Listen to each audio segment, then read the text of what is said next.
اس کے لیے وہی مناسب تھا۔ گو ہر شخص دوسرے کو دیکھ کر یہ تمنا کرتا ہے کہ میں ایسا ہوتا، اور اپنی حالت پر قناعت نہیں ہوتی، لیکن غور کر کے دیکھے اور سوچے تو اس کو معلوم ہو جائے گا کہ میرے مناسب وہی حالت ہے جس میں خدا نے مجھ کو رکھا ہے۔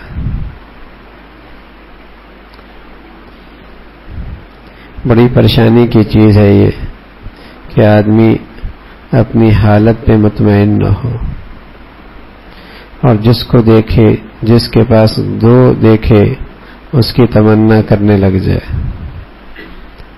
یہ پیاس بڑی خطرناک ہے اور آدمی کی زندگی کو اجیرن کر دیتی ہے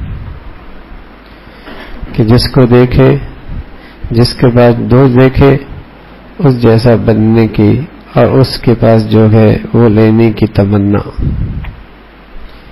کہ یہ میں بھی ایسا ہی ہوتا، میرے پاس بھی یہ چیز ہوتی۔ یہ بڑی آگ ہے، اس سے زندگی بڑی پریشان رہتی ہے۔ اور ایک یہ ہے کہ اللہ نے مجھے جیسا بنایا ہے اور جس حالت میں رکھا ہے، یہی میرے لیے سب سے زیادہ مناسب تھا۔ یہ بڑی اطمینان کی چیز ہے۔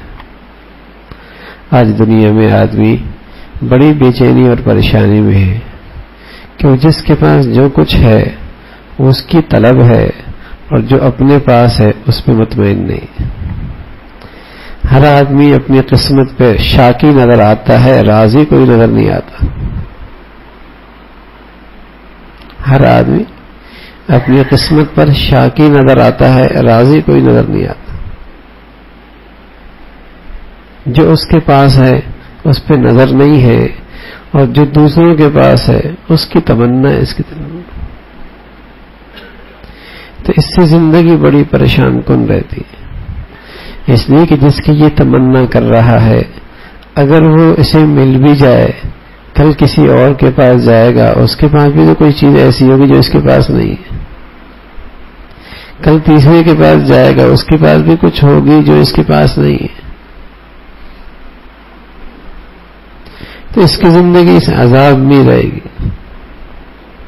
اور ایک یہ ہے کہ اللہ نے جس حالت میں رکھا ہے، یہ خیال کرے کہ میرے لیے اس سے اچھی حالت ہو ہی نہیں سکتی تھی۔ جتنا دیا ہے، جیسا رکھا ہے، یہی میرے حال کے زیادہ مناسب تھا۔ یہ بڑی اطمینان کی چیز، بڑی اطمینان۔ میرے عزیزو، آج کا بوڑھا دیکھیں، جوان دیکھیں، مرد دیکھیں، عورت دیکھیں، ان کے اندر کی بڑی بے چینی کی وجہ یہی ہے۔ ان کی اندر کی بے چینی کی وجہ یہی ہے کہ وہ اپنی قسمت پہ راضی نہیں ہے۔ اور سچ بتاؤں، صرف دور والوں کو دیکھ کر دور کے ڈھول سوانے ہوتے ہیں۔ قریب جاؤ گے، اوہو، جب وہ اپنی سنائے گا تم کہو گے میری حالت ہی اچھی ہے۔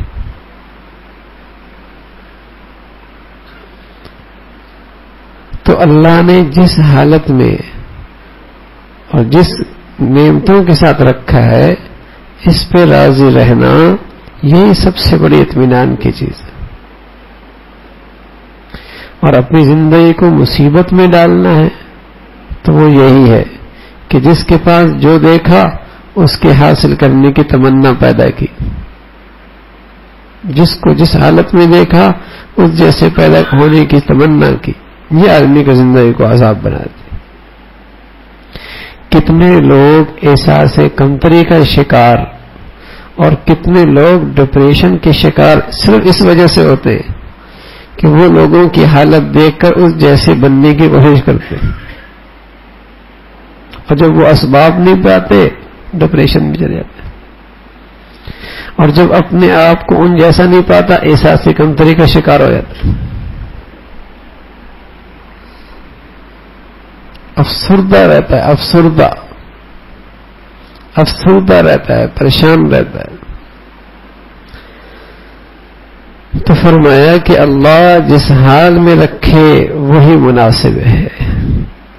فرمایا جس کو حق تعالیٰ نے جیسا بنا دیا، اس کے لیے وہی مناسب تھا. گو ہر شخص دوسرے کو دیکھ کر یہ تمنا کرتا ہے میں ایسا ہوتا. اپنی حالت پر قناعت نہیں ہوتی، لیکن غور کر کے دیکھیں اور سوچیں تو اس کو معلوم ہو جائے گا میرے مناسب وہی حالت ہے جس میں خدا نے مجھ کو رکھا ہے. اللہ کے نبی صلی اللہ علیہ وسلم کی ایک حدیث ہے، فرمایا کسی کو اللہ رب العزت فقر میں رکھتا ہے اور اللہ اپنے علم اور حکمت سے یہ بات جانتا ہے، یہ خوشحال ہو جاتا تو بے دین ہو جاتا. اور بعضوں کو اللہ کچھ مال دیتا ہے اور اللہ اپنے علم اور حکمت سے جانتا ہے یہ فقیر ہوتا تو بے دین ہو جاتا. اسی طرح بعض لوگ بیماری میں رہتے ہیں، اللہ جانتا ہے یہ صحت میں رہتا تو سرکش ہو جاتا. بعض لوگوں کے پاس صحت ہوتی ہے، اللہ جانتا ہے اگر بیماری میں ہوتا شکوے شکایت کر کے یہ کفر کا راستہ اختیار کر لیتا. اللہ جس حالت میں رکھے اس پہ راضی ہو. جس حالت میں رہے، بیٹا دے بیٹی دے دونوں نہ دے، میں اس پہ راضی ہوں. میرے لیے یہی حالت مناسب تھی. ایک دے دو دے نہ دے، اسی حالت میں بہتری. یہ قناعت اپنی حالت پہ یہ زندگی میں بڑا سکون لاتی، بڑا مطمئن کرتی.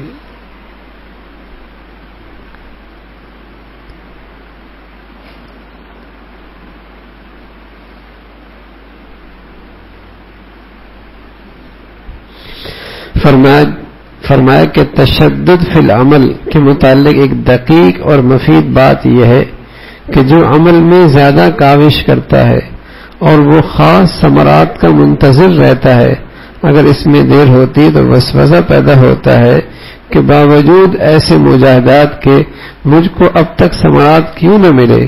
گویا اپنی عبادت پر ناز ہو جاتا ہے اور سمجھتا ہے کہ میں بھی کچھ ہوں اور اپنے کو ثمرات کا مستحق سمجھنے لگتا ہے. میری عبادات پر ثمرات کا دینا خدا کے ذمے ہو گیا. یہ عین کبر ہے. جو شخص اعتدال سے کرتا ہے وہ خیال نہیں رکھتا بلکہ وہ سمجھتا میں کرتا ہی کیا ہوں.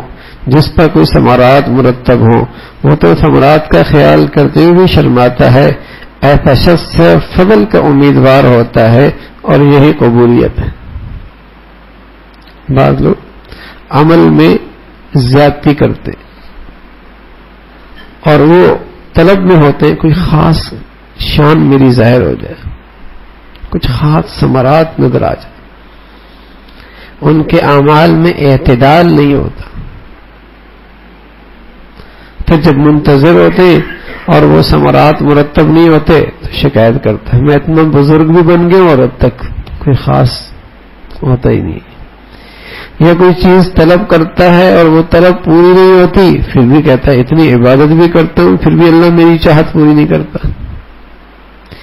چونکہ یہ اپنے خیال میں، چونکہ اس نے عمل میں مجاہدے بہت کیے تو یہ سمجھتا ہے کہ اب میں اس قابل ہو گیا ہوں کہ بس میں اشارہ کروں اور اللہ کر دے.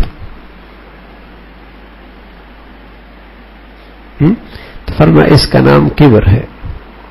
یہی کبر ہے اور یہی بڑی برائی ہے.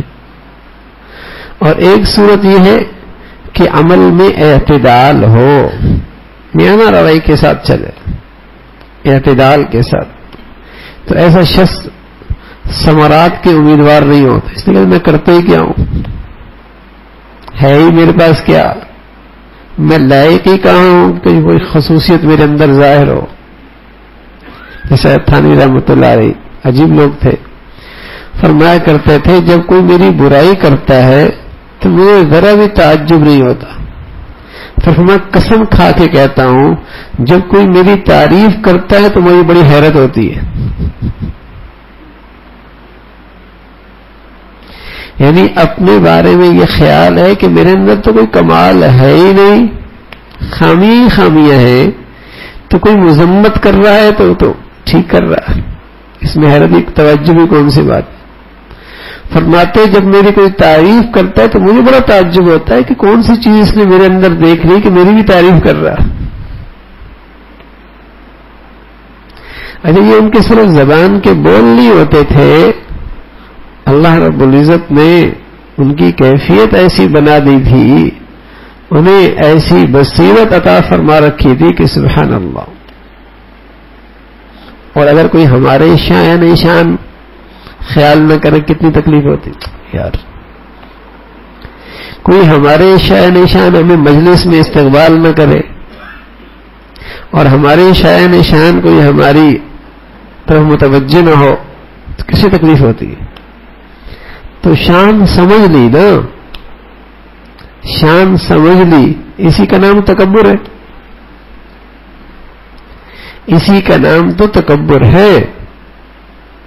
اور ایک یہ ہے کہ کچھ کمال ہی نہیں, کوئی خوبی ہی نہیں ہے.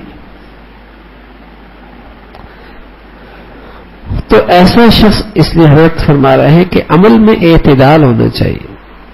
ایسا نہیں کہ مجاہدہ ایسا کرنے لگ جائے کہ پھر ثمرات کی امید رکھنے لگ جائے. اعتدال.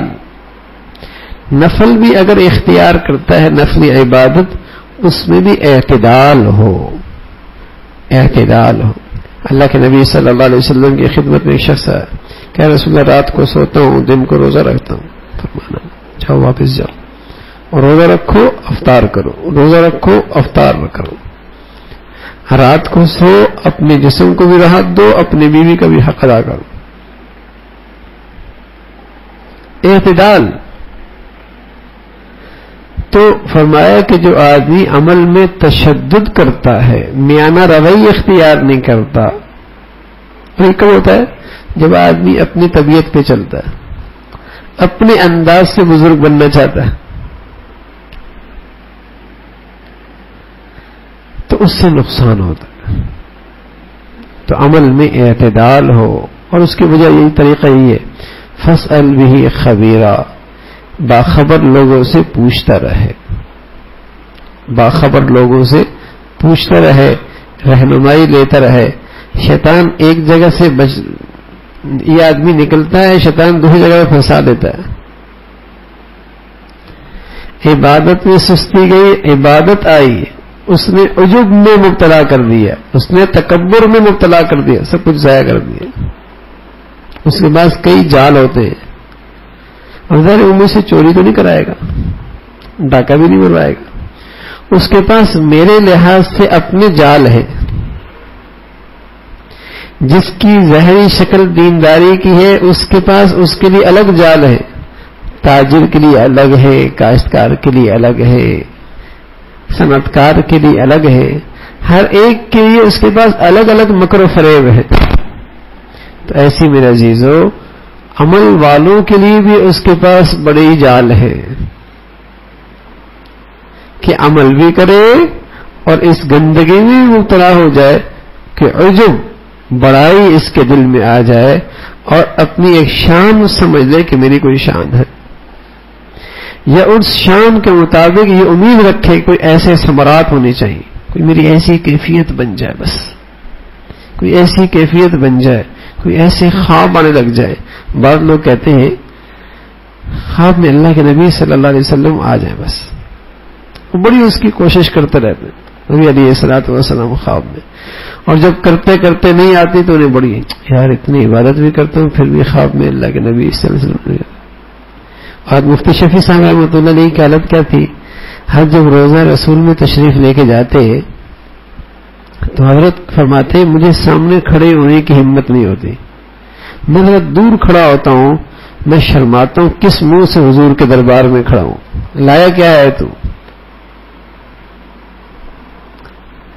میں نے حضرت شیخ الاسلام دامت برکاتہ سے ایک مرتبہ عرض کیا, ہم اس پہ جاتے ہیں روزہ رسول پہ, کوئی کیفیت نہیں ہوتی, ایسی بس گزر جاتے پڑھ لے کے چلے جاتے ہیں, کوئی کیفیت ہی نہیں ہوتی. ہر فرمانے لگے میاں وہاں جانا ہی اللہ کا فضل ہے, بس یہی کافی ہے. ہم جیسوں کو اللہ وہاں پہنچا دیتا ہے اور روضہ رسول پہ جانے کی توفیق مل جاتی ہے, بس یہی کافی ہے, چھوڑو کیفیات. ہم جیسوں کا وہاں پہنچ جانا ہی مہربانی اللہ کی. تو روضہ اقدس کی اتنا عظمت تھی، اس کا تصور ایسا تھا کہ کیسے آؤں. تو نبی شیخ میں تو دیوار کے پیچھے کھڑا ہوتا تھا. تو یہ تصور ہو روضہ رسول صلی اللہ علیہ وسلم کی جب آدمی جائے، اس تصور اور عظمت کے ساتھ جب جائے، اس لیے وہاں آیت لکھی ہوئی ہے لا ترفعوا اصواتکم فوق صوت النبی.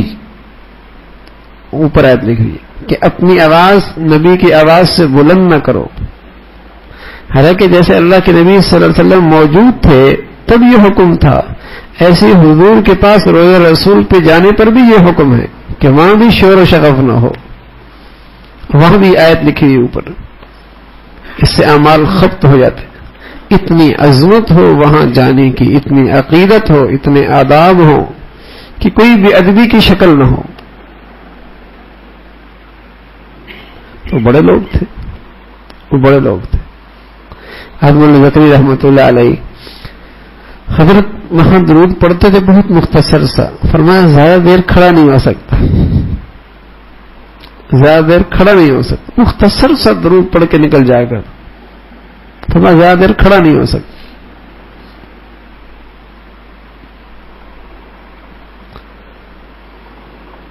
تو میرے عزیزو، ایک ہے عبادت کے ذریعے اپنی شان سمجھنا، اور ایک یہ ہے کہ اللہ کا فضل ہے. یہ تو اللہ کا فضل ہے کہ جو تھوڑا بہت اللہ اپنے گھر میں بلا لیتا ہے، اپنے سامنے جھکا لیتا ہے، اور جو کچھ ہو رہا ہے وہ بھی اس کے فضل سے ہو رہا. جو کچھ نیکیاں ہو رہی وہ بھی اس کے فضل سے ہو رہی.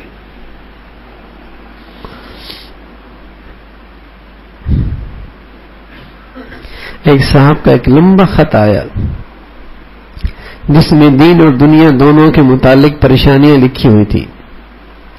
اس کے جواب میں تحریر فرمایا اپنے معاملات اللہ کے سپرد کر دینا چاہیے، وہ جو کرے اس میں راضی رہے، یہ بہترین تدبیر ہے. کوئی اس تدبیر کو کر کے تو دیکھے. دنیا آخرت کی پریشانیاں لکھی ہوئی تھی. ہم نے فرمایا آدمی کو اپنے معاملات اللہ کے سپرد کر دینی چاہیے، پھر اس میں راضی رہے، یہ بہترین تدبیر ہے. ایک درجے تک اعتدال کے ساتھ، ایک درجے تک وہ بھی اعتدال کے ساتھ اسباب اختیار کرنے چاہیے. ایک درجے تک اعتدال کے ساتھ اسباب اختیار کرنے چاہیے، پھر معاملہ اللہ کے سپرد کر. علاج معالجے کا ہو اور زندگی کے مسائل ہوں، ایک حد تک علاج، وہ بھی اعتدال کے ساتھ، وہ بھی اعتدال کے ساتھ. پھر آگے معاملہ اللہ کے سپرد. کسی چیز میں غلو نہ ہو، یہاں تک کہ نہ علاج کے اندر نہ عبادت کے اندر کسی چیز میں غلو نہ ہو. اعتدال کے ساتھ اسباب اختیار کی جائیں اور معاملہ اللہ کے سپرد کر دیں. اب وہ چاہے گا ان اسباب سے بھی کام بنا دے گا، اگر اس کی حکمت اور مصلحت میں اللہ یہ سمجھتا ہے کہ اس کام کے ایسے ہونے ہی میں خیر ہے تو اسی میں خیر ہوگا. اگر بیمار رہنے میں ہی خیر ہے، سبحان اللہ، جب خیر ہی اس میں ہے تو مجھے تو خیر ہی چاہیے نا. جب میری فلاح ہی اسی میں تو مجھے تو فلاح چاہیے نا. میرے اس معاملے کے الجھنے ہی میں میری بھلائی ہے تو مجھے تو بھلائی چاہیے نا. اللہ جیسی بھی دے دے. تو آدمی اعتدال کے ساتھ اسباب اختیار کرے اور اپنے معاملات اللہ کے سپرد کر دے اور پھر اس پہ راضی. حسبنا اللہ، میرے لیے تو میرا اللہ کافی، ونعم الوکیل، اور بہت اچھا کارساز ہے، میں نے اپنا معاملہ اس کے سپرد کر دیا. حضرت عبداللہ ابن عباس رضی اللہ تعالی فرمایا کرتے تھے اس جملے کو حسبی اللہ لا الہ الا ہو علیہ توکلت وہو رب العرش العظیم. مغرب کی نماز کے بعد اور فجر کی نماز کے بعد معنی اور مفہوم سمجھ کے اس آیت کو 7 مرتبہ پڑھ لیا کرو. مغرب کے بعد اور فجر کی نماز کے بعد حسبی اللہ لا الہ الا ہو، میرا اللہ مجھے کافی، علیہ توکلت، مجھے تو اس پہ بھروسہ ہے، مجھے تو اس پہ بھروسہ ہے. اور کوئی معمولی ذات نہیں ہے، وہ عرش عظیم کے کام بنانے والا ہے، رب ہے، رب پالنے والا، ضروریات پوری کرنے والا. ہاں وہ تو عرش عظیم کا رب ہے. میں ایک چھوٹا سا تنکا سا ہوں عرش عظیم کے مقابلے، میری کیا حیثیت ہے؟ تو اس کے لیے میرے کام بنانا کیا مشکل ہے، اور اس کے لیے میری ضروریات پوری کرنا کیا مشکل. حسبی اللہ لا الہ الا ہو علیہ توکلت وہو رب العرش العظیم. تو فرمایا ایک صاحب نے ایک لمبا خط آیا جس میں دین اور دنیا دونوں کے متعلق پریشانیاں لکھی ہوئی تھی. اس کے جواب میں تحریر فرمایا اپنے معاملات اللہ کے سپرد کر دو اور وہ جو کرے اس میں راضی رہو، یہی بہترین تدبیر ہے، کوئی تدبیر کر کے دیکھے تو صحیح. فرمایا ایک بار حضرت گنگوئی رحمۃ اللہ علیہ نے فرمایا کسی سے قسم کی توقع مت رکھو، چنانچہ مجھ سے بھی مت رکھو. یہ بات دین اور دنیا کا گر ہے. جس شخص کی یہ حالت ہوگی وہ افکار اور ہموم سے نجات پائے. کسی سے توقع نہ، ایک اللہ کے ذات سے توقع رکھو. کسی سے توقع نہ رکھو، ایک اللہ سے ذات سے تعلق رکھو. ہاں بس اوقات کہتے ہیں بڑی توقعات آپ سے وابستہ تھی.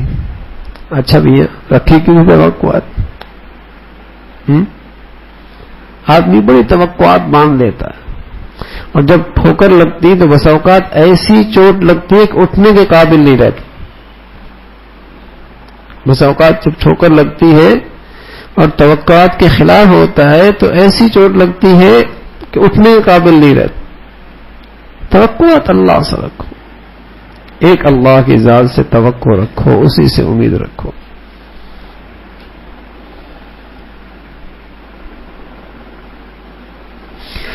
حاجی امداد اللہ مہاجر مکی رحمۃ اللہ علیہ کے طریق کا حاصل یہ ہے باطن میں عشق اور سوزش ہو اور ظاہر میں اتباع ہو. بزرگی وہ ہے جس میں بزرگی بھی مٹ جائے. بزرگی وہ ہے جس میں اپنے خیال میں اپنی بزرگی بھی مٹ جائے گی، میں کچھ بھی نہیں ہوں. فرمائیے بزرگی نہ ظاہر میں کوئی بزرگی کی شان و شوکت نظر آئے، نہ باطن میں اس کے دل میں اپنی بزرگی کا بت ہو. فرمایا بزرگی یہ ہے. فرمایا بزرگی وہ ہے جس میں بزرگی بھی مٹ جائے مگر بدون پہلے بزرگی ہوئے فنا حاصل نہیں ہوتی. جیسے انباء میں شیرینی جب آتی ہے کہ پہلے ترشی آئے، شیرینی کی قابلیت ترشی سے ہوتی ہے. جس انباء میں ترشی نہ آئے وہ شیرین نہیں ہوتا بلکہ اس کا مزہ خراب رہتا ہے. بزرگی درمیان میں آتی ہے پھر فنا حاصل ہوتی. جو واقعی اللہ کا بن جاتا ہے وہی اپنی ذات میں فنا ہو جاتا ہے. اسے اپنا کچھ بھی نظر نہیں آتا کہ میرے اندر کچھ کمال ہے.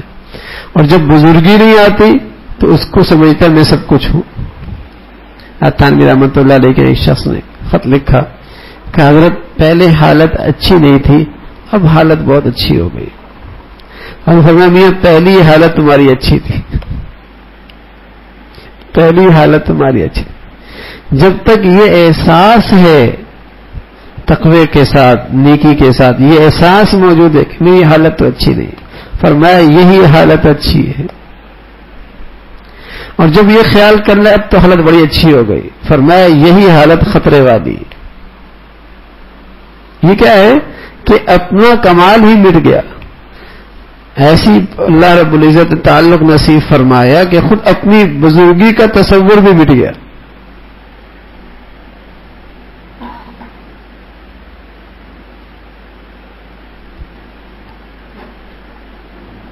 فرمایا جس میں کوئی فائدہ نہ ہو اس کو ترک کر دینا چاہیے. جس کا عمل اس پر ہوگا اس کی زندگی بڑی حلاوت کی ہوگی. خیر دنیا، خیر عقبہ دونوں اس کو حاصل ہوگی لایانی کاموں سے اور لایانی باتوں میں بڑا وقت برباد ہوتا ہے. لایانی کاموں سے اور لایانی باتوں سے بڑا وقت ضائع ہوتا ہے. فرمایا بڑے بننے میں لوگوں کو بڑا مزہ آتا ہے، حالانکہ چھوٹے ہونے میں مزہ ہے، کیونکہ بڑا بننے میں سارا بار اس پہ آتے ہیں. ہاں اگر من جانب اللہ کوئی خدمت اس کے سپرد ہو جائے تو اس کی اعانت اور مدد ہوتی ہے، خود بڑا بننے کی اعانت نہیں ہوتی. اس لیے فرمایا بجائے بڑا بننے کے چھوٹے بن کر زندگی گزارنے کی عادت بناؤ.